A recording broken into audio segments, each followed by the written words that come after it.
How to manage the guest list for an Indian destination wedding? Hello everyone and welcome back to my channel. I'm Svetlana from Best Indian Weddings Italy, the first and only wedding planning agency in Italy specialized in Indian weddings. Every day I help Indian brides and grooms-to-be realize their authentic Indian celebrations in the most beautiful country in the world. I'm running this series of videos called the SOS Indian Weddings in Italy with useful tips and advices that you won't find anywhere else. And if you're looking to host your Indian destination wedding in Italy, then please subscribe to my channel, hit the bell to always keep updated with the new videos every week. The topic of this week is how to manage the guest list for an Indian destination wedding.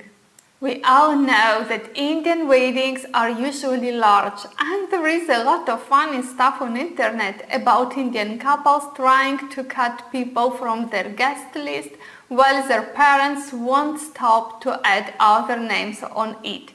It's true, and if you were to get married back home, you would potentially invite between 500 and 800 people. Some couples even reach 1,000 of guests, depending on their social position. Indian people are very hospitable, and having a strong relationship between the community is a part of Indian culture, and it comes natural inviting everyone you have some kind of bond with, being them family members, friends, colleagues, or just lovely neighbors.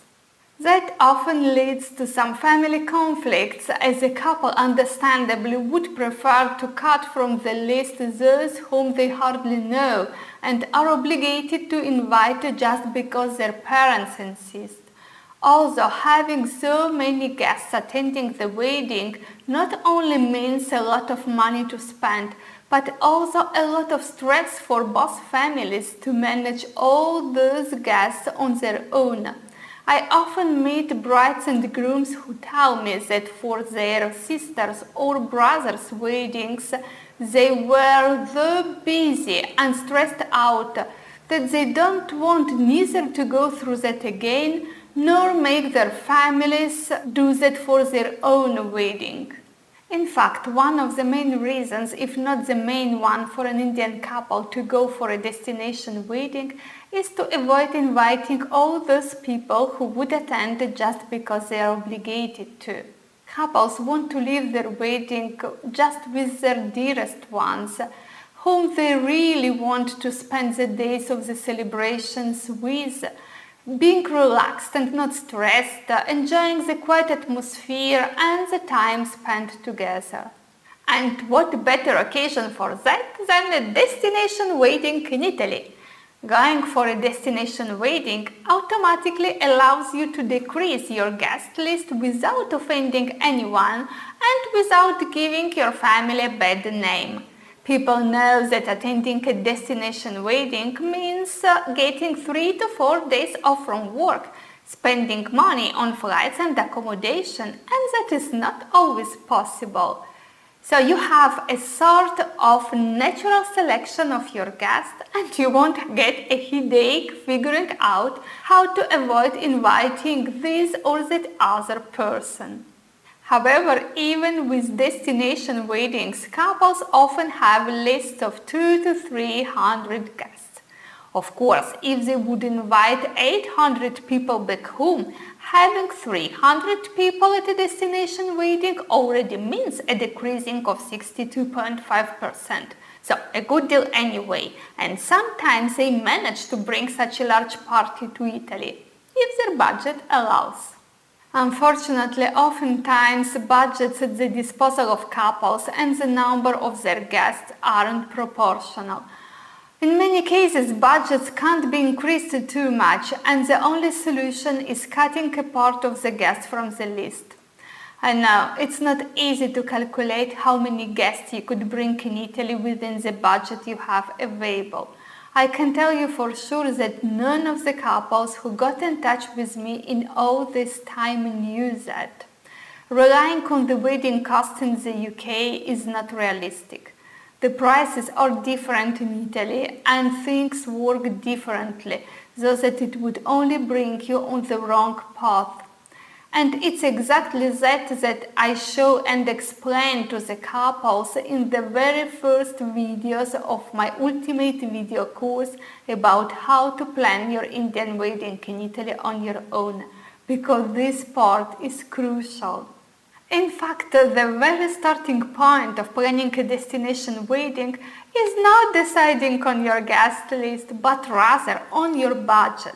It will be your budget to tell you how many guests you can invite and how many events you can hold in Italy, all that based on your priorities. If you are interested in finding out more about this unique video course, where not only will you discover about the parameters to apply to realistically calculate the number of your guests, but will also learn about how to manage your guests in Italy to make them feel comfortable and looked after, then you can go to the dedicated page with all the information about the course. I've put the link for you in the description.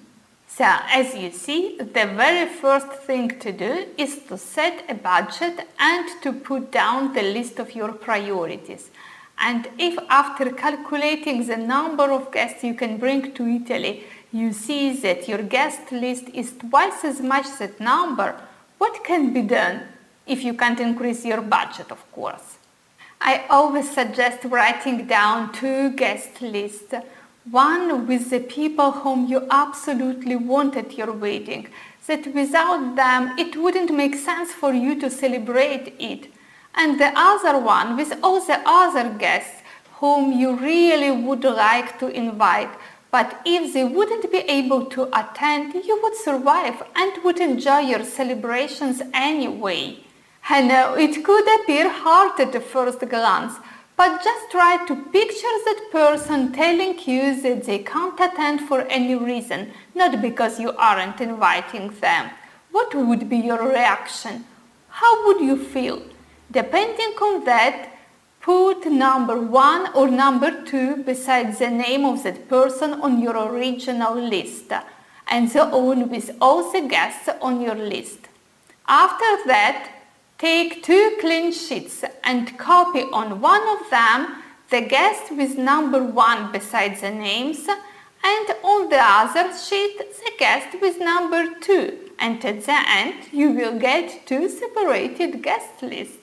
Now compare the amount of people on the first list with the ideal number of the guests that you have calculated based on your budget. Do they correspond? If yes, you have achieved your goal. If not, and you are still far away from your ideal number, there aren't other solutions than increasing the budget or cutting out the number of the events. I'm sorry. And if the number of people on the first list is lower than the ideal number, lucky you, you can add someone from the second list. Or just keep the first list as it is and maybe put the extra money towards an extra event, or more flowers, more alcohol, a wedding planner. It's up to you. The second list will be your waiting list. Potentially there are always people who don't come for some personal reasons, usually between 10 and 15% of the invitees. In this case, if someone from the first list wouldn't confirm their participation, you could replace them with some other people from the second list. I want to share with you a very important consideration concerning the guest list. Especially now during this COVID situation, many guests could decide to not attend the wedding because they don't feel comfortable with traveling abroad. And maybe you have considered a certain amount of guests to invite and have based your planning and have collected quotes for that number. You must pay attention to the minimum guaranteed number of guests that a venue or a catering company will surely put in their contract. You will always be asked for a minimum guaranteed number of people that a food provider bases their quote on. And if that number goes drastically down, you will have to cover the difference. For this reason, it's important that you collect the RSVP ferry in advance, so that you have time to invite people from the waiting list if needed. Because if you do that last minute, it would likely be hard for them to get organized a short time in advance. Keep that in mind. That's all for today. Thank you for watching this video that I hope can truly help you with planning your beautiful Indian wedding in Italy. If you haven't done it yet, subscribe to my channel, follow Best Indian Weddings Italy on Facebook and Instagram, comment in the post, and I will be happy to answer. See you next week!